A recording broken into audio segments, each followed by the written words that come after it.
App से संबंधित जो जानकारी है वो आपके पास है। देखें, एक मैग्नेट सर्किट बना रखा है मैंने, और इस मैग्नेट सर्किट में आप देख पा रहे होंगे कि ये आपका मैग्नेट सर्किट है पूरा कंप्लीट यहां से, लेकिन यहां से लेकर यहां तक बीच में क्या आ रहा है, एयर। तो इसको क्या बोला जाएगा, एयर गैप। तो air gap in magnetic circuit, तो समझ में आया?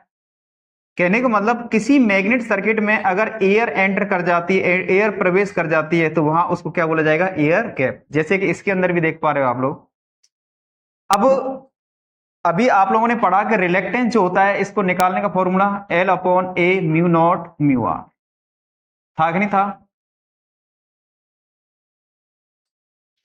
अगर किसी भी जगह मैग्नेटिक सर्किट में लेंथ बढ़ती है तो रिलेक्टेंस भी क्या होगा, वहां पर ज्यादा होगा, अरे कि नहीं?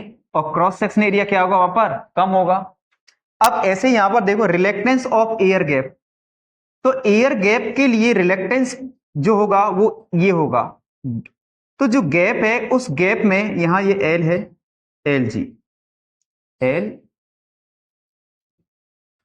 तो यहां जो गैप है ना, ये एयर गैप जो होगा आपका वो रिलेक्टेंस के क्या होगा, प्रोपोर्शनल। अगर यहां पर गैप बढ़ाया आपने यहां पर, तो डेफिनेटली रिलेक्टेंस का मान क्या होगा, ज्यादा होगा। और आप जानते हो रिलेक्टेंस एक ऐसा टर्म्स है मैग्नेट सर्किट में जो ये कहता है कि मैग्नेटिक फोर्सेस लाइन या चुंबकीय बल रेखा जो पासेस हो रही हैं, गुजर रही हैं, मैं उसमें रुकावट डालने की कोशिश करूंगा, अपोज करूंगा।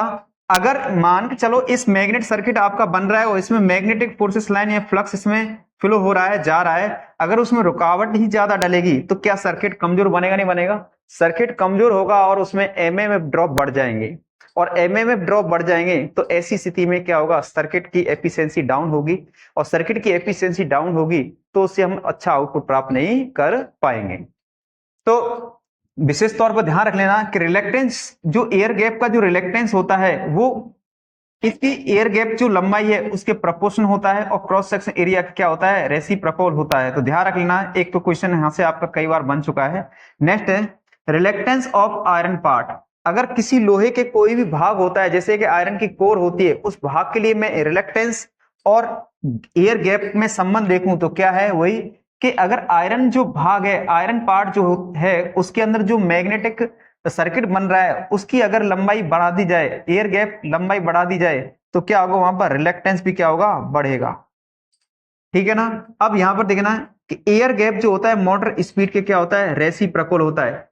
आपको मैं बता देता हूं, air gap in magnet circuit आपका मोटर है, जनरेटर है, इन सब के लिए बहुत ही एक बेहतर होता है। और इस प्रकार का जो एयर गैप है ये वहां उन मशीनों की एफिशिएंसी, आउटपुट और इनपुट को दोनों को ही क्या करता है, इफेक्ट करता है, प्रभावित करता है।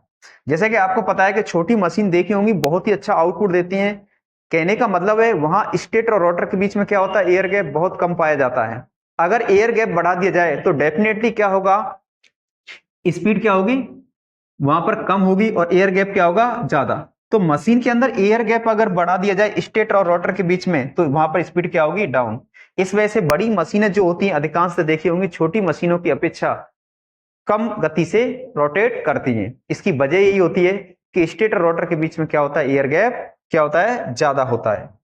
अब एयर गैप और क्या, कि अगर आपका वही मशीनों के अंदर एयर गैप अगर ज्यादा है स्टेटर रोटर के बीच में, तो वहां पर पावर फैक्टर क्या होगा, वहां पर कम प्राप्त होगा। कहने का मतलब है वह मशीन पुअर पावर फैक्टर या लो पावर फैक्टर पर क्या कर रही होगी, वर्क कर रही होगी। तो एयर गैप जो होता है मैग्नेट सर्किट में बहुत ही इंपॉर्टेंट अपना रोल देता है। ठीक है ना? तो एयर गैप समझ में आया आपको, आप लोगों के, कि भाई एयर गैप मैग्नेट सर्किट में क्या होता है, तो आपको नोट कर लेना है। ठीक है ना? पढ़ते हैं अब आगे नेक्स्ट।